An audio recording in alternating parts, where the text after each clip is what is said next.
Hi, ഉച്ചയ്ക്ക് ഇതാ 1:30 ആയപ്പോഴാണ് ലഞ്ചിനുള്ള പ്രിപ്പറേഷന് കയറിയത്. അനിക്കുട്ടിക്ക് വയ്യാതിരിക്കുമായിരുന്നു. അപ്പോൾ അവിടെ പോയിരുന്ന് കുറേ നേരം ലാത്തി അടിച്ചപ്പോൾ സമയം പോയത് അറിഞ്ഞില്ല. അങ്ങനെ ഞാനിവിടെ എല്ലാവർക്കും ലഞ്ച് പ്രിപ്പയർ ചെയ്യാമെന്ന് പറഞ്ഞു കേട്ടോ. അങ്ങനെ വിശന്ന് കരഞ്ഞതാ അപ്പൂനെയും കൊണ്ട് അനിക്കുട്ടി വീട്ടിലോട്ട് വന്നേ. അപ്പൂസിനാണെങ്കിൽ ഉറക്കവും വരുന്നുണ്ട്, നല്ലതായിട്ട് വിശക്കും ചെയ്യുന്നുണ്ട്.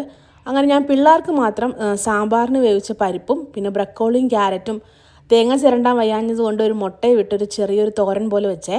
അങ്ങനെ അനിക്കുട്ടിതാ പിള്ളേർക്ക് അമ്മൂനും അപ്പൂസിനുള്ള ഫുഡായിട്ട് പോയിട്ടുണ്ട്. തമിഴ്നാട് സ്റ്റൈൽ സാമ്പാറാകട്ടെ വെച്ചത്, അതാകുമ്പോൾ പെട്ടെന്ന് പരിപാടി കഴിയും. ഹറി ബറിയിലായതുകൊണ്ട് ഞാനും ടയേർഡായേ. റൈസും ഞാൻ പൊന്നി അരി ആകട്ടെ വെച്ചത്, അതുകൊണ്ടാണ് തമിഴ്നാട് സ്റ്റൈൽ സാമ്പാർ വെച്ചത് കേട്ടോ. വീഡിയോയിൽ കാണാൻ വേണ്ടി കുക്കറൊന്ന് ചരിച്ച് പിടിച്ചതാണ്. സാമ്പാർ മൊത്തം ഇപ്പോൾ എൻ്റെ കാലിൽ വീണേനെ.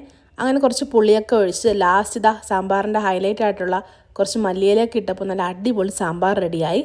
അപ്പോൾ ജഗനും ഫുഡ് കൊടുക്കണമായിരുന്നു. ശിവായ്ക്കും ജഗനും വർക്ക് ഫ്രം ഹോം ആണേ. അവൾക്കാണെങ്കിൽ തമിഴ്നാട് സ്റ്റൈൽ ഫുഡ് വെച്ച് വലിയ പരിചയമില്ല. അതുകൊണ്ട് ജഗന് വല്ലപ്പോഴും കിട്ടുന്നതായതുകൊണ്ട് ജഗൻ ഭയങ്കര ഹാപ്പിയാണേ.